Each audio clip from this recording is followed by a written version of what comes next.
Hadirin sekalian, pada debat kelima ini, tema yang diangkat adalah pendidikan, kesehatan, ketenaga kerjaan, kebudayaan, teknologi informasi, kesejahteraan sosial, dan inklusi. Anggi. Ya, benar sekali Andro. Tentunya ini merupakan tema yang sangat bersentuhan langsung dengan masyarakat.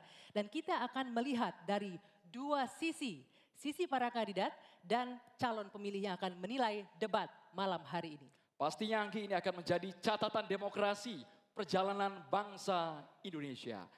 Hadirin sekalian, baik, kita akan langsung memulai debat sesi pertama dengan mendengarkan visi, misi, dan program kerja masing-masing calon presiden. Ya, Andro dan pemirsa, jika pada debat sebelumnya diawali dari kandidat nomor urut 1, di debat kali ini akan dimulai dari kandidat nomor urut 2. Kami persilakan calon presiden nomor urut 2, Bapak Prabowo Subianto untuk menyampaikan visi, misi, dan program kerja.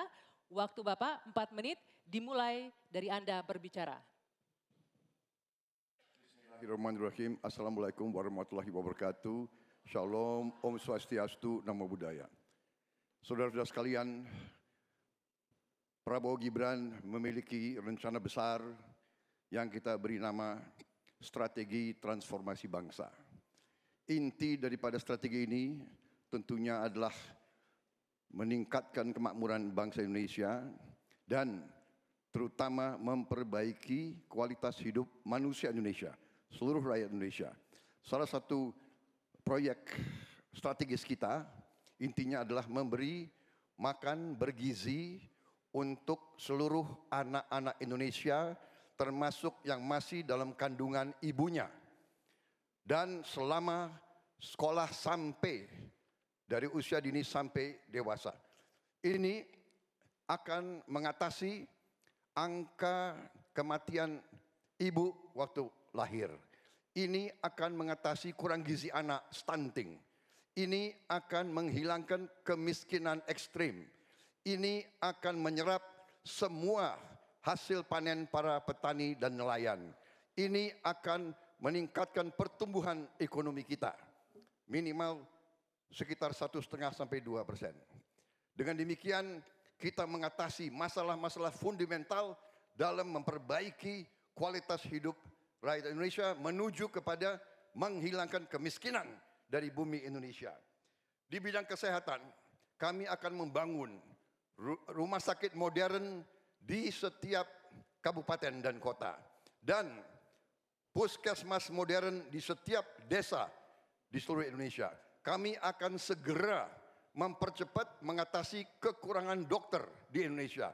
Kita kekurangan sekitar 140.000 dokter. Dan itu akan kita segera atasi dengan cara kita akan menambah fakultas kedokteran di Indonesia. Dari yang sekarang 92, kita akan membangun 300 fakultas kedokteran. Kita juga akan mengirim 10.000 anak-anak pinter. Dari SMA, lulusan SMA kita akan beri beasiswa ke luar negeri untuk belajar kedokteran. Dan 10.000 lagi untuk belajar sains, teknologi, engineering, dan matematik, kimia, biologi, dan fisika. Itu kita rebut teknologi, kita rebut sains. Saudara-saudara sekalian, kita juga akan membangun 3 juta rumah untuk mereka yang belum punya rumah. 1 juta di pedesaan, 1 juta di pesisir, 1 juta di perkotaan. Saudara-saudara sekalian, kita yakin bahwa pendidikan strategis. Kita harus memperbaiki gaji guru, termasuk gaji honorer, meningkatkan kompetensi guru. Kita harus memberi pelatihan-pelatihan, penataran-penataran, dan juga seluruh penyelenggara negara, ASN, TNI, Polri, penyuluh-penyuluh pertanian di mana-mana harus kita perbaiki gajinya sehingga kualitas hidup mereka akan baik, sehingga mereka bisa memberi pelayanan kepada rakyat dengan sebaik-baiknya. Saudara-saudara sekalian, itu beberapa program unggulan kami dalam rangka strategi transformasi bangsa. Kita tidak hanya sekedar mau pembangunan, kita mau transformasi bangsa kita di atas landasan ekonomi yang sudah dibangun oleh Presiden Joko Widodo dan presiden-presiden sebelumnya. Saudara-saudara sekalian, Demikian pemikiran kami yakin kami akan melaksanakan itu. Dan kami akan mencapai Indonesia Emas 2045. Terima kasih. Wassalamualaikum warahmatullahi wabarakatuh. Terima kasih Pak Prabowo.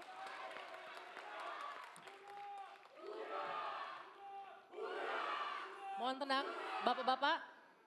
Selanjutnya calon presiden nomor urut 3, Bapak Ganjar Pranowo untuk memaparkan visi misi dan program kerja. Waktu Bapak 4 menit dimulai saat Bapak berbicara. Silakan. Assalamualaikum warahmatullahi wabarakatuh. Selamat sore, salam sejahtera untuk kita semuanya. Om Swastiastu, Namo Buddhaya, Shalom, Rahayu. Membangun Indonesia yang beradab, kita mulai dari 3 bagian. Kita punya kepribadian dalam kebudayaan dan itu mesti masuk di dalam jiwa insan Indonesia. Dan tentu saja kesehatan menjadi yang pertama. Preventif adalah sesuatu yang paling bagus. Kita olahraga, makan sehat, dan itu akan membantu dalam politik kesehatan kita akan jauh lebih baik. Dan tentu saja akses kesehatan yang diperlukan di setiap desa. Kenapa Ganjar Mahfud membuat 1 desa, 1 vaskes, 1 nakes? Karena kami ingin mereka mendapatkan yang terbaik.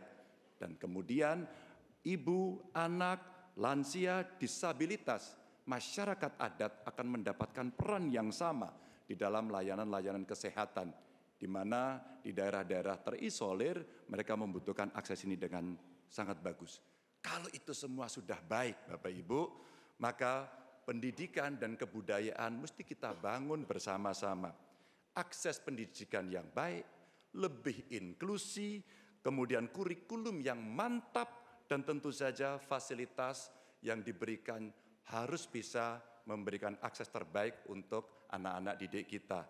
Termasuk nasib guru dan dosen. Kalaulah kemudian ini bisa berjalan dengan baik, maka perempuan muda dari Jogja, Mbak Kalis namanya, menyampaikan, Pak Ganjar, perhatikan mereka yang selama ini terpinggirkan. Ada 2 yang utama, kelompok perempuan dan yang kedua adalah penyandang disabilitas. Tolong betul agar sekolah makin inklusi dan mereka tidak mendapatkan perlakuan yang diskriminatif. Setelah itulah kemudian baru mereka bekerja.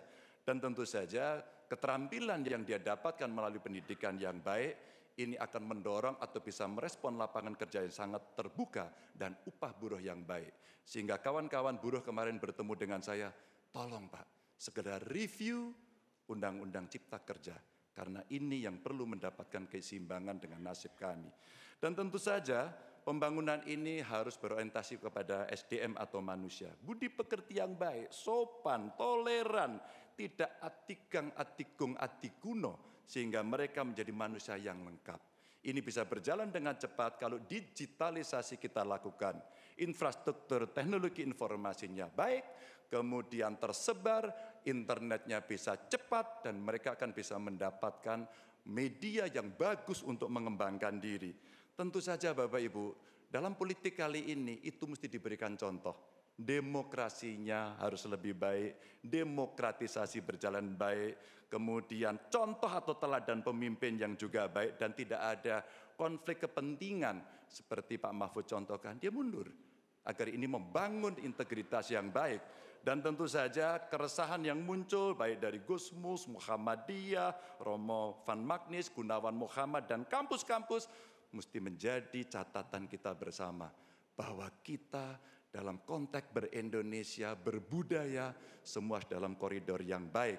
Dan tentu saja kenapa ini mesti kita lakukan Bapak Ibu? Karena itulah suara-suara rakyat yang kami dengarkan oleh Ganjar Mahfud ketika kami tidur di rumah penduduk, ketika kami mendengarkan mereka dan mereka membuka seluruh unek-uneknya. Itulah kenapa kami sampaikan, tuanku adalah rakyat, jabatan ini hanyalah mandat. Wassalamualaikum warahmatullahi wabarakatuh. Waalaikumsalam warahmatullahi wabarakatuh. Terima kasih banyak Bapak Ganjar Pranowo. Nanti waktunya Bapak Ibu semua. Oke, ada waktunya nanti ya, sabar dulu. Baik, selanjutnya kami persilakan calon presiden nomor urut 1 Bapak Anies Rashid Baswedan untuk menyampaikan visi, misi, dan program kerja. Waktu Bapak 4 menit dimulai ketika Anda berbicara.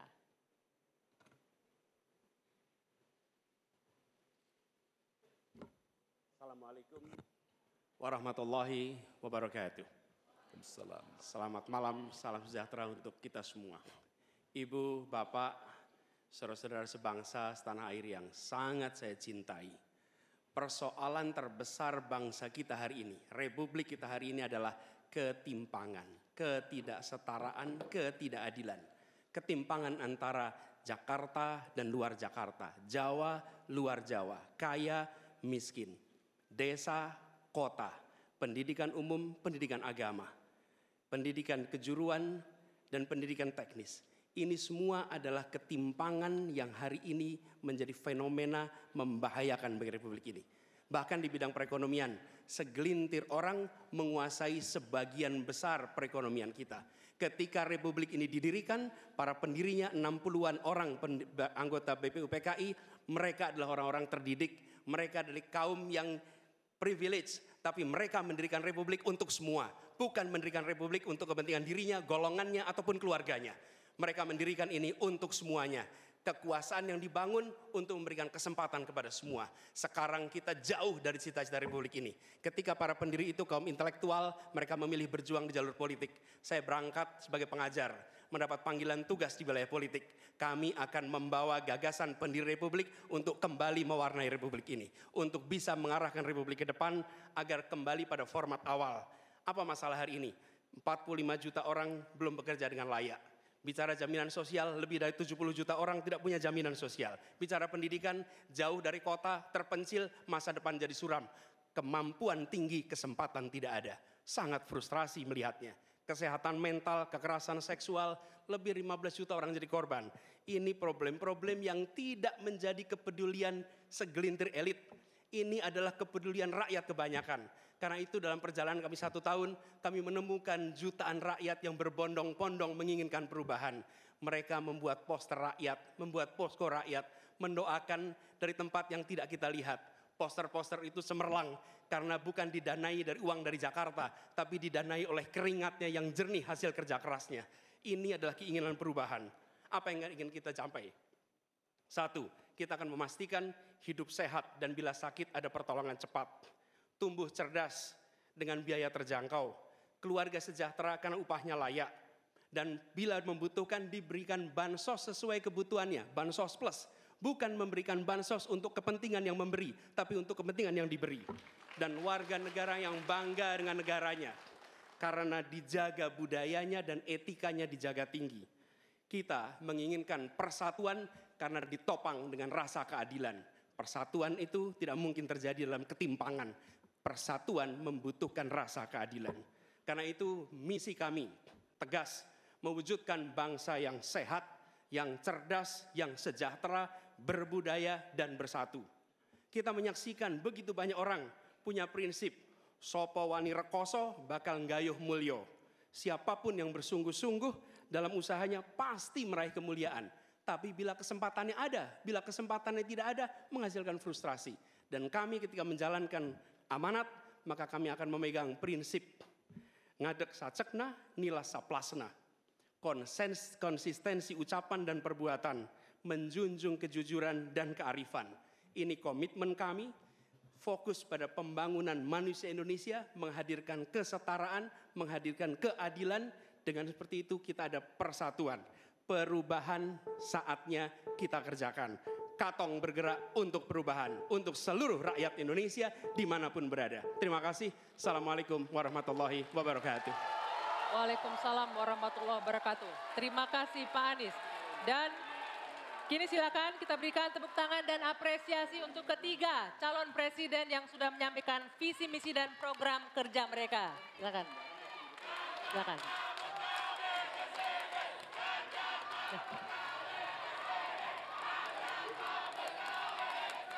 Hadirin sekalian, sesaat lagi kita akan masuk ke segmen memperdalam visi, misi, dan program kerja para calon presiden yang telah disampaikan. Untuk itu tetaplah bersama kami di debat kelima calon presiden tahun 2024.